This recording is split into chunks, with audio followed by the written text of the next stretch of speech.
What if you literally can't pay it back? $590,000. That is the total amount of money the user creates_profit took out for his education. By the looks of it, his first payment was $50, which another user commented only. At least he's making effort, right? At least he's trying to pay you off. Me, I am not even thinking about paying my student loans, bro. Allow that, fuck that, I'm not doing that, I'm running away from the country. Covers 32 seconds of interest. He is memeing, but how much interest actually accrues on a loan this big? Federal student loans, similar to car loans, accrue interest daily, which means every single day the loans aren't paid off, the amount he owes will grow. His interest rate ranges from 3.4 and 9.08%, so we'll have a range in our answer. On the low end, if you use the compounding interest formula and plug in these numbers for a year, you'll owe $20,000 more just in interest. On the high end, you could owe $20,000 more in one year. That's crazy. People earn that much money in a year, and this guy's earning interest $20,000, bro.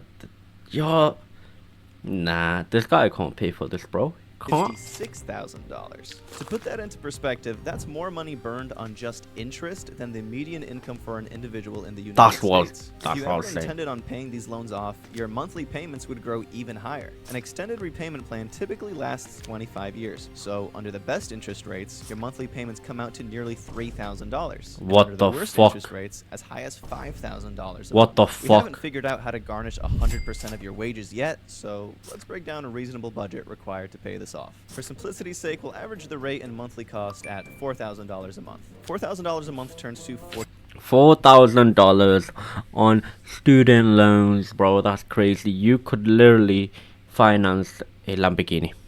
Literally. The $8,000 a year. That's after tax, so pre-tax you're looking at something around $60,000 a year, depending on your state. And that's just for the loan. Now we need to cover food and shelter. Assuming your college education was done somewhere here, your median rent for a studio apartment is around $1,500. Groceries on a very thrifty budget runs you $300. We'll pretend you have a paid-off car, but gas and insurance adds another $575 a month. Speaking of insurance, health insurance will run you $500 once you get off your mom's plan. If your employer covers it, it'll be closer to $100 a month. Am I missing anything? That's one good thing in it.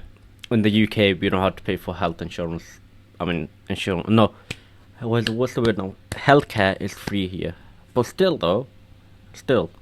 Hopefully not. Because your monthly maintenance to just exist comes out to nearly $7,000 a month. Meaning after tax, your minimum salary on a beans and toast diet is $105,000 a year. Now, hopefully, if you're in this much debt, you've gotten a degree in a field that will earn you significantly more. But even if that's the case, it might not inflation. Mike Meru, a It don't matter how much you earn. orthodontist who currently owes over $1 million in student loans. What the fuck? He was one of 101 other adults who owed over $1 million on their loans. During the duration of his education, he accumulated over 600. What happens if you can't pay your student loans, though?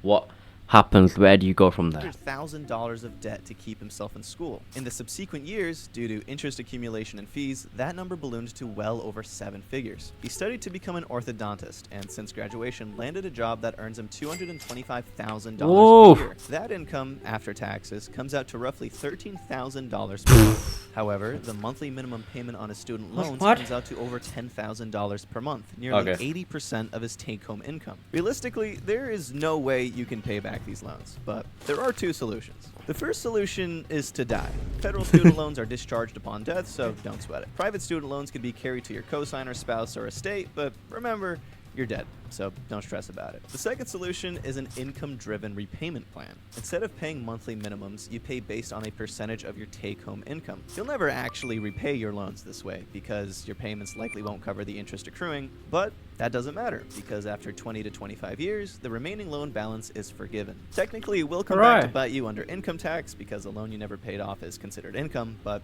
it does solve your insurmountable debt problem. If you don't like those solutions, here's how much you'd have to earn as an orthodontist to pay off your loans within 25 years. $10.5 thousand is your starting number. Mike has a wife and kids, so he'll need a 2-bedroom apartment close to work. Average 2-bedroom rent in this area is around $2,000 a month. A low-cost grocery plan for a family with kids comes to over $1,000 a month. Again, paid-off car will assume your insurance and gas stays the same at $575 a month. Since this job likely comes with benefits, your health insurance premium for the family would be around $6,000 a year or $524 a month. And even though we're living very frugally, anything can happen between the kids and the spouse, house, so let's set aside another $200 a month for any miscellaneous expenses that we're not accounting for. With your monthly necessities just around $15,000, that puts your gross pre-tax income at $250,000 a year, $250,000. Wow, that coffee is This strong. is not a comfortable lifestyle either. Every dollar you earn goes towards your debt and necessities. Just No don't pay. discretionary spending, Fuck no that. savings, Why are you gonna no pay? vacations, no opportunity to move up without earning significantly more money, which is tough because the median orthodontist only earns $230,000 a year. You'd likely have to own your own practice to become a high-earning orthodontist, which comes with its own slew of challenges and, more importantly,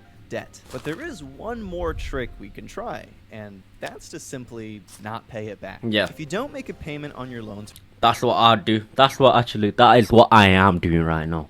That is what I am doing. I am not gonna pay my student loans, mate. Are you fucking crazy?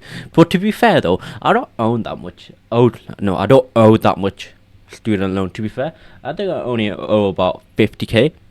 No, not 50k. My bad. Nothing. 150k.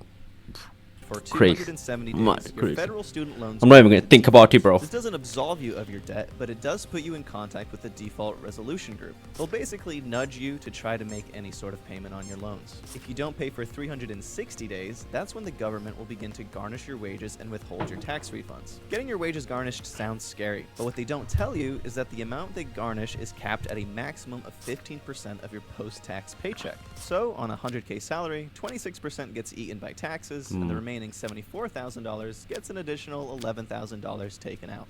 So what really That's happens when you alright. can't pay? Well, your credit will be screwed up for life, so don't expect a car loan or a mortgage anytime in your lifetime. On top of the 25 No. or 30% your income gets taxed at, you'll get another 15% tax as a penalty for the rest of your life. You could live luxuriously in high-rise student living lofts with a couple roommates all the way through your bachelor's and master's, but by the time you're around 26, your lifestyle will be permanently over. Maybe the loans we took were the friends we made along the way. I have not paid my student loans.